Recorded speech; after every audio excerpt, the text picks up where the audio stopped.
నమస్తే అందరికీ welcome back to our YouTube channel another vlog day 2 in Ayodhya అనమాట. ఇది ఫస్ట్ డే అయోధ్య, కాకపోతే నా ట్రిప్లో day 3. So Ayodhya finally Ayodhya reach అయిపోయాను. దర్శనం అయితే చాలా బాగా జరిగింది, మీరే చూస్తారు ఇంకా నెక్స్ట్ అప్కమింగ్ వీడియోలో. సో నేను ఫస్ట్ అయితే వచ్చి ఫ్రెష్ అప్ అయ్యేసి హనుమాన్ టెంపుల్కి వెళ్ళిన అనమాట. హనుమాన్ గడి. ఈ హనుమాన్ టెంపుల్కి వెళ్ళిన తర్వాతనే మనం అయోధ్య రాములవారి దర్శనం చేసుకోవాలి. సో టెంపుల్ అయితే చాలా రష్ ఉంది. అండ్ స్పెషల్లీ ఈ టెంపుల్కి వచ్చేంతవరకు మనకు వచ్చేసి వాళ్ళు 50 రూపీస్ ఇస్తాం, 50 రూపీస్ ఇస్తే తొందరగా దర్శనం చేపిస్తాం, అలా ఇలా అని చాలా చెప్తారు. అవి ఏవి నమ్మకుండా జస్ట్ ఒక 10 మినిట్స్ ఓపిక పడితే గేట్స్ ఓపెన్ చేస్తారు. హారతి టైం తప్ప మిగతా టైం మొత్తం గేట్స్ ఓపెన్ ఉంటాయి. కాకపోతే రష్ ఎక్కువ ఉంటుంది కాబట్టి కొంచెం కేర్ఫుల్గా ఉండాలి. బట్ వెళ్ళేటప్పుడు మాత్రం ఏం ఇబ్బంది ఉండదు. చాలా మంచిగా దర్శనం అవుతుంది, పీస్ఫుల్గా దర్శనం అవుతుంది. దేవుణ్ణి కూడా ప్రశాంతంగా చూసుకొని రావచ్చు. అక్కడ తోస్తారు, బట్ మన జాగ్రత్తలో మనం ఉండాలి.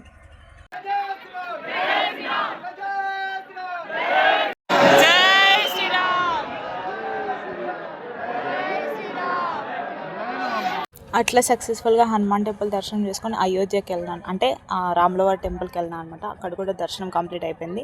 లోపలికి ఫోన్స్ నాట్ అలౌడ్ కాబట్టి బయట ఒకటే నేను క్యాప్చర్ చేశాను వీడియోస్ మొత్తం. సో ఇదంతా బయట టెంపుల్ అనమాట. చాలా పెద్దగా ఉంది. దర్శనానికి వెళ్ళే నడకనే చాలా ఎక్కువ ఉంటుంది. సో జాగ్రత్తగా ఉండండి అక్కడ కూడా. ఇదంతా బయటికి వచ్చిన తర్వాత అనమాట. నిజంగా అక్కడికి వెళ్ళిన తర్వాత ఎంత ప్రశాంతంగా అనిపించిందో. ఇంకా టెంపుల్ నుంచి బయటకు వచ్చిన తర్వాత మళ్ళీ నేను అదే రోజు గంగా ఆరతికి వెళ్ళడం జరిగిందనమాట. ఇలా ఆటోస్ ఉంటాయి, అట్లా పర్ పర్సన్కి 20 రూపీస్ తీసుకుంటారు. అలా తీసుకొని మీరు గంగా ఆరతికి వెళ్ళిపోండి.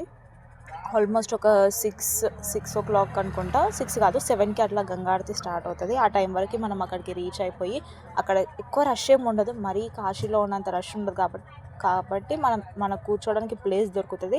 కాకపోతే కొంచెం ఎర్లీ వెళ్ళడం బెటర్, కొంచెం దగ్గర నుంచి చూడొచ్చు అనమాట. ఇదంతా సరయూ నది దగ్గర గంగా ఆరతి ఇక్కడనే జరుగుతుంది కదా అయోధ్యలో. చాలా బాగా జరిగింది. లైవ్లో ఖచ్చితంగా ఒక్కసారి ఎక్స్పీరియన్స్ చేయాలి గంగా ఆరతి. అంత బ్యూటిఫుల్ ఎక్స్పీరియన్స్ మళ్ళీ ఇంకెక్కడ దొరకదు. సో ఫస్ట్ డే ఇన్ అయోధ్యలో నాకు హనుమాన్ గడి దర్శనం అయిపోయింది, అండ్ అయోధ్య రాములవారి దర్శనం అయిపోయింది, అండ్ గంగా ఆరతి దర్శనం అయిపోయింది. దగ్గర నుండి చూస్తున్నందుకు నేనైతే చాలా హ్యాపీగా ఉండే, మీరే చూడండి.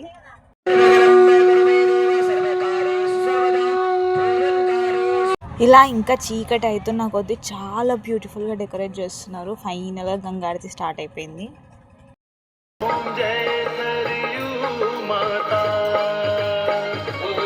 అలా గంగా ఆరతి కంప్లీట్ అయిపోయింది ఫైనల్గా. చాలా బ్యూటిఫుల్ ఎక్స్పీరియన్స్ ఇదంతా.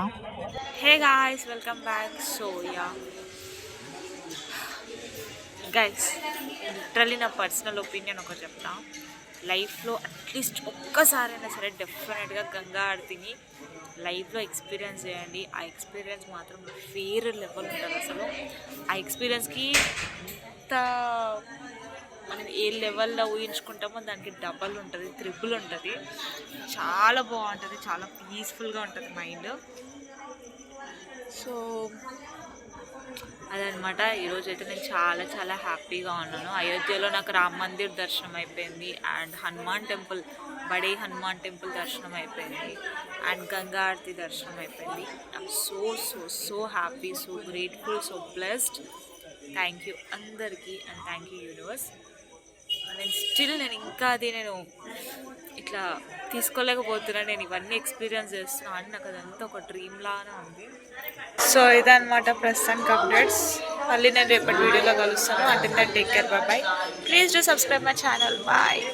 And day 2 in Ayodhya. So నేను సెకండ్ డే రోజు మార్నింగ్ గంగా నది స్నానం చేసిన అనమాట. నది స్నానం చేసేసి ఇంకా లోకల్లో టెంపుల్స్ ఉంటాయి కదా, బడే హనుమాన్ ఇవన్నీ ఉంటాయి కాబట్టి అవన్నీ దర్శనం చేసుకుందాం, చూద్దాం, లోకల్ టెంపుల్స్ అన్నీ తిరుగుదామని చెప్పేసి అందరు అక్కడ గంగా నది దగ్గర, సరయూ నది దగ్గర ఒక ఆటో బుక్ చేసుకుంటే అన్ని టెంపుల్స్, లోకల్ టెంపుల్స్కి తిరిగితే ఎంత అవుతుంది అనేది వాళ్ళు ఛార్జ్ చేస్తారు. సో అదంతా మాట్లాడుకొని మరీ ఎక్కువ ఛార్జ్ చేయకుండా మినిమల్ మీకు బడ్జెట్లో ఛార్జ్ చేసుకొని లోకల్ టెంపుల్ మొత్తం కవర్ చేయొచ్చు సెకండ్ డే ఉంటే. ఇది వచ్చేసి రాధాకృష్ణుల టెంపుల్ అనమాట. చాలా బ్యూటిఫుల్గా ఉంది, అండ్ ఇక్కడ ఆర్కిటెక్చర్ మాత్రం వేరే లెవెల్. అసలు టెంపుల్స్ మామూలుగా లేవు.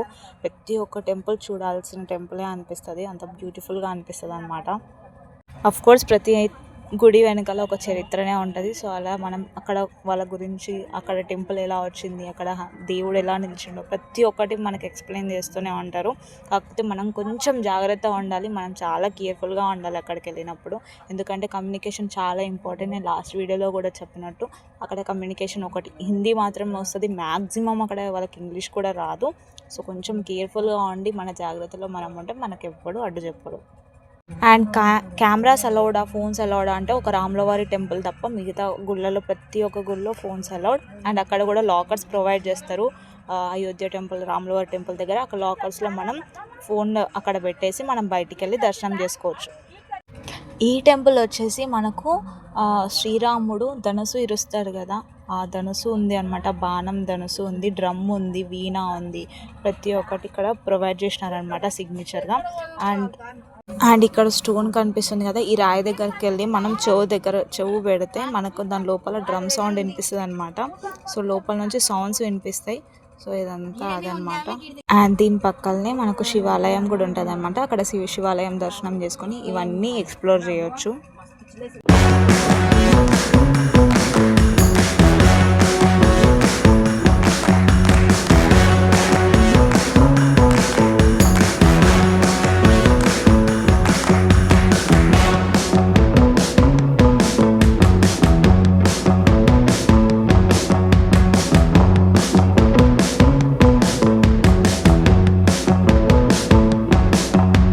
అండ్ ఇక్కడ వచ్చేసి ఆర్ట్ వర్క్ అనమాట. మొత్తం ఇక్కడ విగ్రహాలు చెప్తున్నారు శ్రీరామునికి సంబంధించిన ప్రతి ఒక్కటి. అంటే ఆయన చిన్నప్పటి నుంచి ఏమేమి చేసిండో, ఏమేమి దీక్ష తీసుకుండో, సీతను ఎలా పెళ్లి చేసుకుండో, అలా వాళ్ళ ఫ్యామిలీ ప్రతి ఒక్కటి బాగా డిజైన్ చేసి పెట్టినారు అనమాట. ఇవన్నీ కంప్లీట్ అయిపోయిన తర్వాత మార్కెట్లో సేల్ చేస్తారు.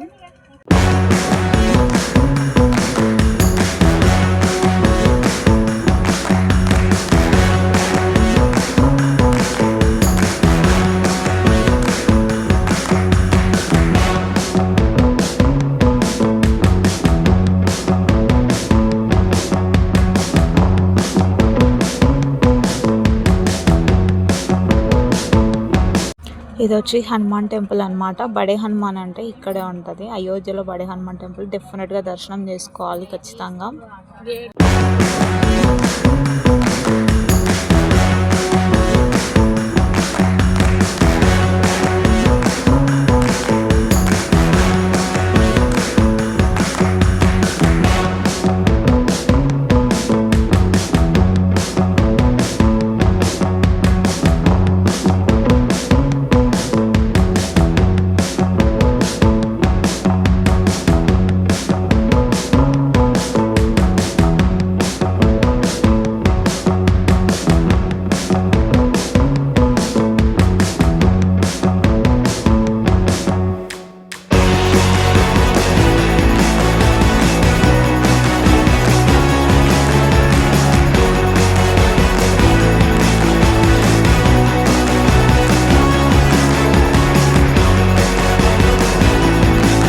సో అలా మార్నింగ్ నది స్నానం చేసి మిగతా లోకల్ టెంపుల్స్ అన్ని దర్శనం చేసుకున్న తర్వాత ఈవినింగ్ లేజర్ షో అవుతుంది 6 o'clockకి.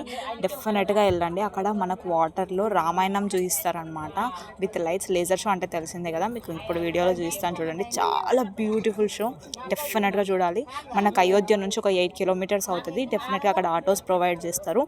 అక్కడికి మాట్లాడుకొని ఎంత బడ్జెట్ మాట్లాడుకొని అక్కడికి వెళ్ళి మొత్తం ఎక్స్ప్లోర్ చేయండి. చాలా బ్యూటిఫుల్ ప్లేస్ ఇది. అయోధ్య వచ్చిన వాళ్ళు అస్సలు మర్చిపోకండి.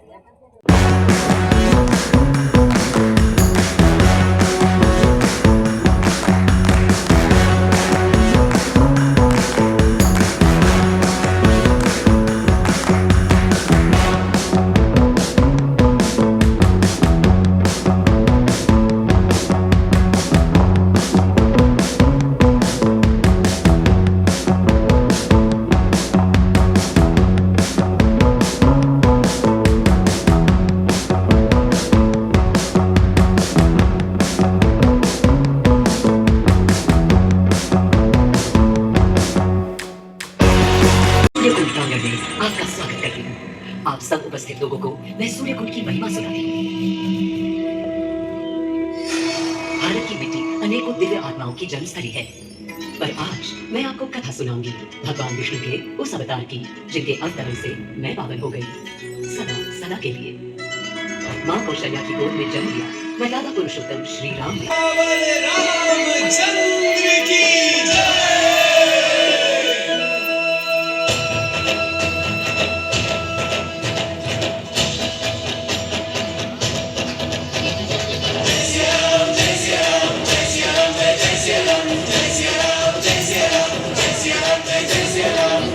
సో అట్లా లేజర్ షో కంప్లీట్ అయిపోయిన తర్వాత ఇంకా టైం ఉంది కదా అని చెప్పేసి 9 రామాలయం క్లోజ్ అనమాట. సో సెకండ్ డే కూడా నేను రామాలయం దర్శనం చేసుకోవడానికి వెళ్ళాను అనమాట. చాలా బ్యూటిఫుల్ నైట్ వ్యూ అయితే ఏకదమ్ ఉంది. అసలు వీలైతే నైట్ టైమే వెళ్ళండి, చాలా బాగుంటుంది వ్యూ. అక్కడ బయట లైటింగ్ అదంతా ఉంటుంది కాబట్టి చాలా బ్యూటిఫుల్గా అనిపిస్తుంది. నేను అయోధ్యలో 3 days ఉండి మొత్తం 5 దర్శనాలు కంప్లీట్ చేసుకున్నాను. అసలు అనుకోకుండా 5 దర్శనాలు అయిపోయినాయి. ఫస్ట్ డే ఒకటి, సెకండ్ డే ఒకటి, థర్డ్ డే రోజు 3 సార్లు దర్శనం చేసుకున్నాను అనమాట. రాముల వారి 5 సార్లు దర్శనం దొరికింది. అంత అదృష్టం నాకు ఇచ్చినందుకు చాలా చాలా బ్లెస్డ్గా ఫీల్ అవుతున్నాను.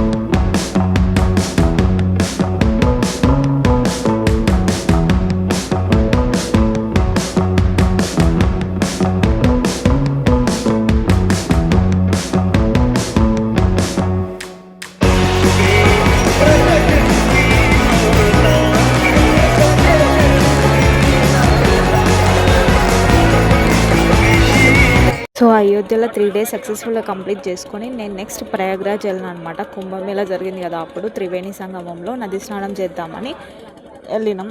అక్కడ కూడా చాలా బాగా దర్శనాలు అయినాయి. ఇక్కడ 3 నదులు కలిస్తే ఒక నది కదా, ఈ నదిలో స్నానం చేసాం. 3 నదులలో స్నానం చేసినట్టంట. సో అందుకే అక్కడికి వెళ్ళి నేను నది స్నానం చేయడం జరిగింది.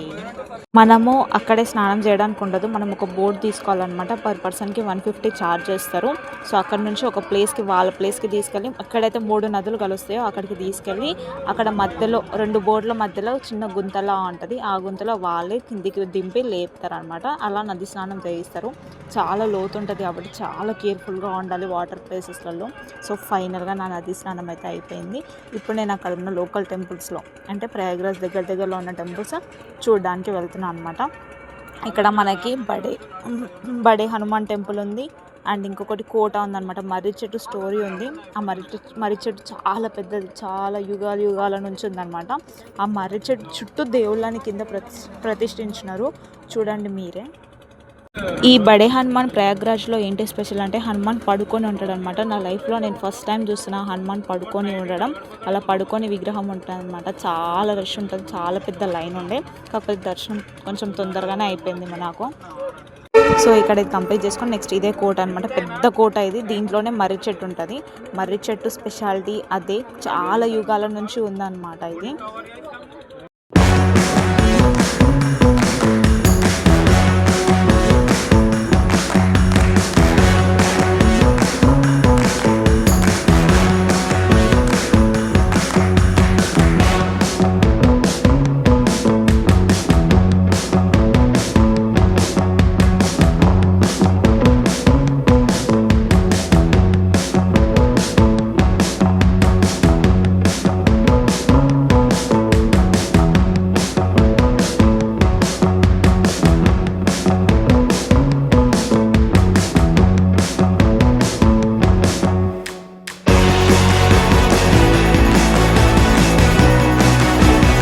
అండ్ ఇది వచ్చేసి ప్రయాగ్రాజ్లో శక్తిపీఠం అనమాట. శక్తిపీఠంలలో ఇదొక శక్తిపీఠం, అమ్మవారి శక్తిపీఠాలలో ఇదొక శక్తిపీఠం అనమాట.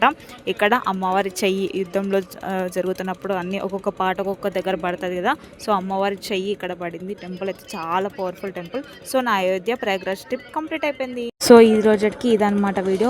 అయోధ్యలో 3 డేస్ దర్శనాలు అయిపోయినాయి, 5 దర్శనాలు అయిపోయినాయి, లోకల్ టెంపుల్ దర్శనాలు అయిపోయినాయి, గంగారతి అయిపోయింది, అండ్ ప్రయాగ్రాజ్లో నది స్నానం అయిపోయింది, బడే హనుమాన్ దర్శనం అయిపోయింది, శక్తిపీఠం దర్శనం అయిపోయింది.